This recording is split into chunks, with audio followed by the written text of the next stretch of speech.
this is update for May 19, 2023, day 450 of the war, end of the date update. Also catch up for May 18.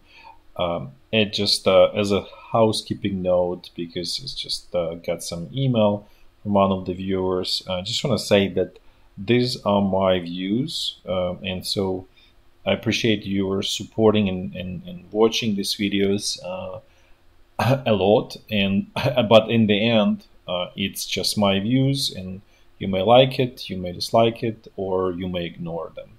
And so just approach this from that perspective, and don't feel sort of let's say offended or otherwise about these videos. So just want to make it clear to anyone that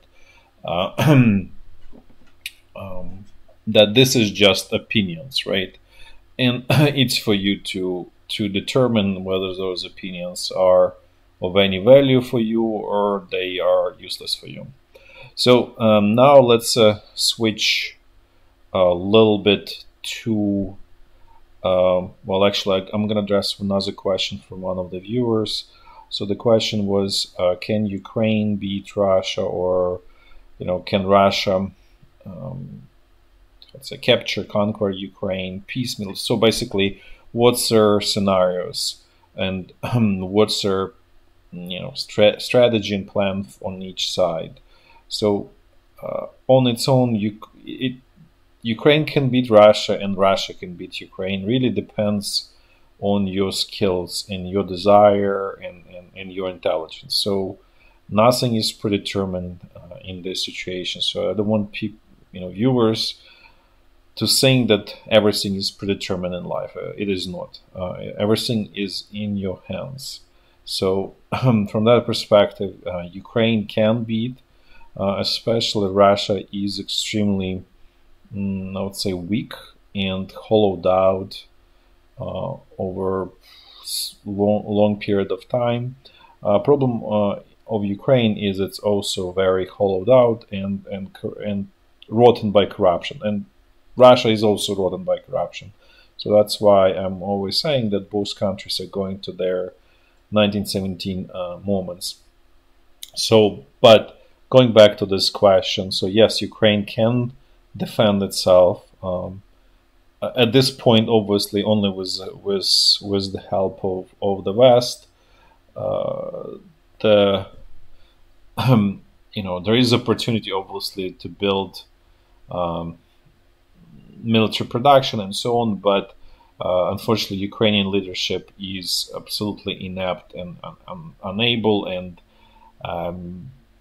really seeing themselves as sort of vassal, as opposed to actually being truly independent country. So they have no interest in developing internal sort of skills and manufacturing capabilities, but they are there. Ukraine has a lot of technically skilled people and engineers that can create a lot of sort of weapon and systems and so on. And plus, Ukraine has a lot of used to have a lot of manufacturing capacity and also natural resources to have pretty much everything it needs. So potential is there. Unfortunately, potential is I would say destroyed or wasted by absolutely inept Ukrainian top, and by that I mean all sort of at all levels, military level, economic, and political, everywhere. Pretty bad situation. In terms of Russia, Russia is also very weak, and so for that reason, Russia is chewing up Ukraine piecemeal, because Ukraine, on the map it looks smaller, but if you really look at Russia, most of its territory, more than 50%, is essentially unusable. Probably even more than 50%, probably like 65% is essentially very limited use. And I guess it can be used, but not the way the Russians are. the way they are, you cannot use effectively most of its territory. Uh, and so um, it's also relatively weak, corrupted from within, also inept leadership, and so they're attempting to chew Ukraine piece by piece. So it started in 2014 with Crimea, then a little bit piece of Donbass. Now Russia wants a little bit, three more regions, I believe, or something like that, that they want on top of it. And then there will be, let's say, if there is, and Russia really wants right now to have a truce um, for, I don't know, 3, 4, 5 years, where they sort of take a breath, rearm, beef up everything, and then they will attack again.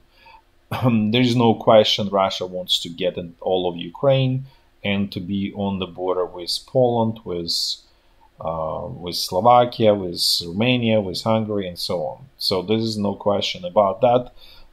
This is the ultimate Russian goal, because from Russian perspective, Russian leadership wants to rebuild sort of what they view as a core, and by core I mean it's Russia, Ukraine, and Belarus. That's what they really need.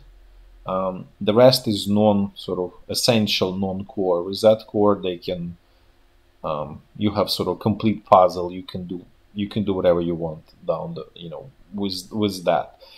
Without those three, you sort of have a disassembled machine basically, and so that's why Russia wants to get Ukraine. And I actually made a video, I think in May of last year, or maybe early June of last year, where I explained how Russia was capturing, it used to be called Rich Pospolita, which is basically Poland, Lithuania, and Belarus and Ukraine, but obviously it was really just Poland. So I just, for simplicity, I'll call it Poland. And if you look that Polish state was still pretty relatively strong for Russia, so it also chewed it up piecemeal over, I think, like starting in 1768, and they finished sort of destroying Polish state, I think, in 1795. So was it 27 years or something like that? So it took them some time, and so this is the same. There is no difference. It's sort of in DNA, in Russians' DNA. They tend to actually, chew up territories like piece by piece over time. This is stretched. So this is Russia's strategy. And for Ukraine, settling for any truce is literally suicidal. It's at that point Ukraine is going to be too weak to withstand any new Russian attack. So at that point, the fate of Ukraine is 100% sealed. So that's the situation. This is this kind of like analysis of sort of what Russia wants, what Ukraine, and sort of strategic sort of alternatives for both countries. Now I'd actually switch to a little bit different, but we're still going to be talking about parts of the former Soviet Union, and I'm going to talk about Central Asia, which is 5 countries. Most important one is Kazakhstan, which is this orange. Then there's Uzbekistan, Turkmenistan, Tajikistan, Kyrgyzstan. So these 5 countries, and so they are sort of they were contested up until whatever, a couple days ago. They were contested by 3 states. So the one is obviously being Russia. Russia still wants to control it, just sort of old Soviet legacy, and they don't want to lose what they had, but they effectively lost it. There is not much, there's not much sort of pull for these countries towards Russia, with the exception of sort of excess population immigration to Russia that actually creates how to say, multinational, let's say, I guess, ethnic problems in Russia, basically. And so, in a way, actually, its analogy would be sort of similar to this, in particular, not Kazakhstan, but Uzbekistan, Kyrgyzstan, Tajikistan, and to some extent Turkmenistan, is similar to what, let's say, Mexico and the US in terms of migration of unskilled laborers. Very similar situation between Russia and these four countries. But beyond that, there is no real economic sort of pool between these countries.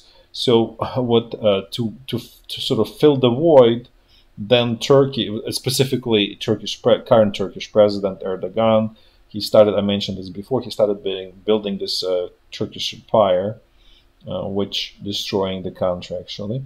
And so his plan was to include, in particular, Kazakhstan in sort of this future Turkish empire. He effectively controls, by the way, he made quite a bit of progress.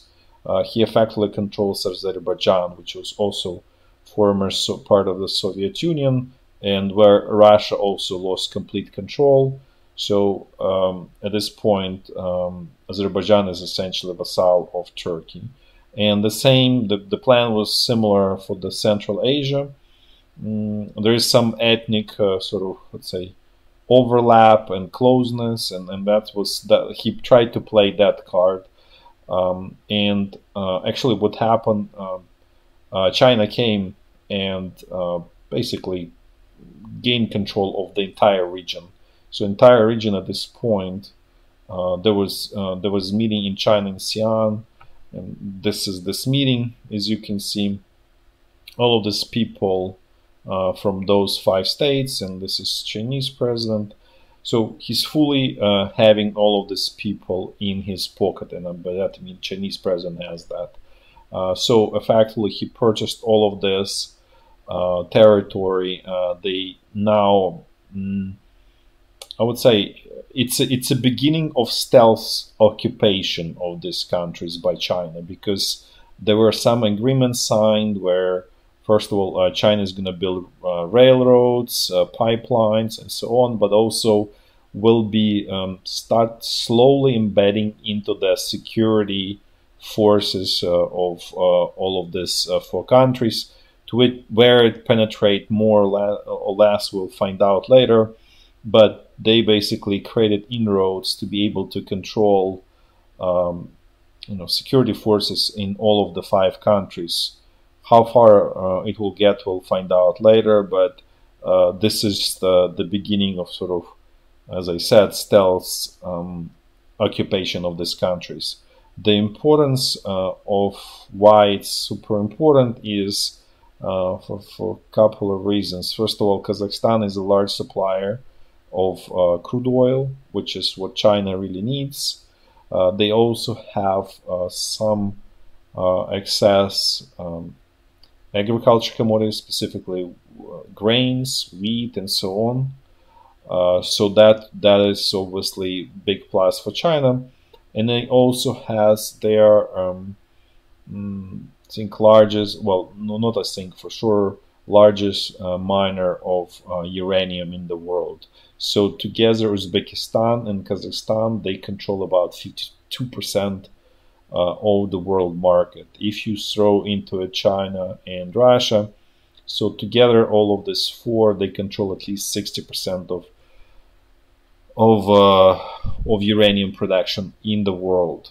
The other notable producers are Canada and Australia, sort of where sort of that, let's call it, the West can rely on. They together produce 20% of the world production. So basically 60, this 4, 20, so call it West, and 20 sort of like the rest of the world. One of that is Africa, where Wagner mercenaries are trying to gain control of the countries, such as Niger, basically to even corner even more of the uranium market. And let's assume they have that control. That's going to be another about 5%. So effectively, this alliance of China, Russia, and Iran has a hold on uranium production resources of the world. There's more sort of deposits of uranium, but readily available. That's what it is, and it takes quite a bit of time. At least like there's a lead time of at least 5 years, typically 7 to 10 years before you start building new mine or permitting new mine to the time you actually have it under operations. So that's a very extremely important, very, how to say, completely sort of not paid attention in the West what's really happening here, and obviously it also creates very good bridge between Russia and China and also Iran. So it effectively creates this kind of like a triangle where they all perfectly connected and so on. So it will be extremely difficult, if not impossible, to disrupt logistics between all of these countries. So again, this makes China tremendously stronger, tremendously much more prepared for potential conflict with the West, which again brings us closer to that conflict, right? Because if China feels much more secure, much more comfortable about its rear and supply of natural resources, which is what they need, then that creates more incentive for China, to attack, obviously. Now, actually, let's check what's going to switch to a totally different topic, and let's see what's going on in the U.S. financial system, in the banking system more specifically. So there's new updated information came out. So as you can see, and this is just the red line, I think, is the most important because it's basically a summation of this other lines, with the exception of this FX, which is green. So as you can see, the stress remains in U.S. banking system, doesn't subside really. One sort of data point that sort of suggests that actually stress is going up is the interest rate. So as you can see, a week ago it was 4.71, now it's 4.99, essentially 5%. And I want to explain one more thing about this whole situation. So this the whole this facility, and it's this one bank term funding program, but then it kind of like got bucketed into this other credit and primary credit and so on. This is just a temporary solution for the banks in the US. Basically, it's like a 1-year duration loan where the bank has to pay this 5% for borrowed money from the Federal Reserve from this bank term funding program. And the same is true for primary credit. I believe other credit is similar. So you're paying 5%, which US banks cannot afford to pay because that they will become bankrupt. So effectively, this is not solving the problem, just prolonging it, and in the hope that somehow something happens and it gets resolved. The only way to resolve this problem is to reduce interest rates in the US, which will spark inflation again and just generally create a lot of problems. So again, the sort of stress is not going away. The problem is not resolved, and it will be sort of resolved by force sometime within a year, let's put this way. So this is update for the US banking system. Now let's switch to actually Ukraine, to the military update in Ukraine. So first, just as a heads up, there is not much going on. Ukrainian side is preparing for the offensive. Russian side is preparing defenses. So there is this sort of balance that will get out of balance pretty soon. Cannot. So Ukrainian president is now went to the G7 meeting. So that really again tells us that this offensive is going to happen probably. For sure, is not probably going to happen in the next several days. Let's put it this way. There's obviously some probability, but most likely, until as long as he's out of the country, the offensive is not happening. But it's definitely sort of, I'd say, overdue, ready to happen, and so on. Now let's actually do walks through the front line. I'm gonna do it in a clockwise fashion, as I always do, starting from very north. So the situation along the state border, no difference, the same exchange of all sorts of activities, adversarial activities. I just want to make sure that's very clear. Now let's look at North Lugansk front line. Since here essentially back to their sort of sleepy mode, quiet mode. By that, I want to make it clear it doesn't mean there's no fighting. No, there is a fighting, but it's all totally tactical and just to, really improve position and so on, and just keep the other side sort of on their toes to make sure that the other side is not relaxing. But really, nothing is happening from the big picture perspective. Now let's move to North Donbass front line. Things here are essentially what I said before is actually what's happening is exchange of territory, right? The Ukrainian side is effectively lost Bahmut, probably going to be another 3-4 days before it's sort of formally announced, maybe 1-2, but in a days, let's say. Let's put this way, that's going to be sort of where the Russian side can formally say, legally, we fully control Bahmut. Ukrainian side regain this sort of immediate flanks. I wouldn't say that true flanks, they're just immediate flanks on the north and south, improved its positions, as I said before, and gained some control of key heights on both sides, north and south, which effectively blocks moves of the Russian troops straight west, or makes it very difficult, which will lead to significant losses.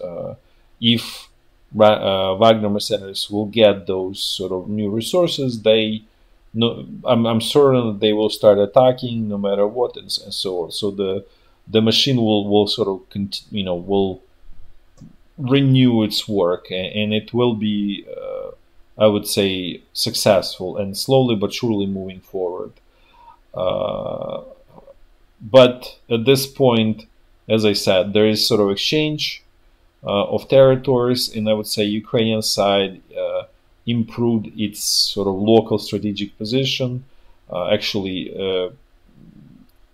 has upper side right now relative to the Russian side, because gaining full control of Bahmut doesn't really do much, with the exception of sort of propaganda victory, right? So that Russia can claim, okay, we're still beating Ukrainian army, here we gained Bahmut, and so on. But if you really think about it, this is in a way looking into the rear view mirror, because for two reasons.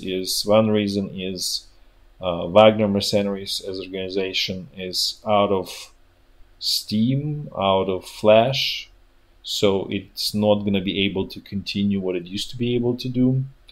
And then Bahmut is not anything sort of major strategically. So again, as I said,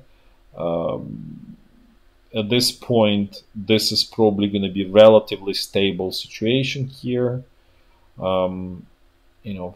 until Ukrainian offensive, let's put it this way. And it's possible that there will be sort of secondary, let's say, attack in this area to basically put a stress on the Russian side. They also want to mention that Ukrainian troops started attacking here, like this sort of northern, actually truly flank of the Wagner mercenaries and all of this uh, Russian group that's attacking Bahmut. There were small gains, but it looks like it bogged down. And let me actually go back here. Here as well, things are bogged down. Ukrainian troops could not liberate Klishivka, got stuck there, and they got stuck here as well on the northern side. So it seems like, as I said, as I'm saying, it's just Ukrainian command managed to stabilize this situation, this front line, so it's going to be more or less stable. That's the outcome of all of this. This is not some big offensive or small offensive or tactical offensive. At least at this point, it certainly does not look that way. There's no real threat to Wagner mercenaries at this point. It's possible that things may change, and they do change.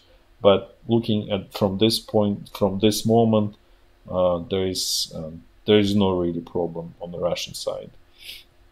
So this is just a prior one from May 15, and this is March 15. As you can see, this makes it much more clear what happened here. That as you can see, and especially if you compare to May 17, so that you can see huge difference, right? So before it was some kind of like salient, and now it's more straight line, which is better for Ukrainian side.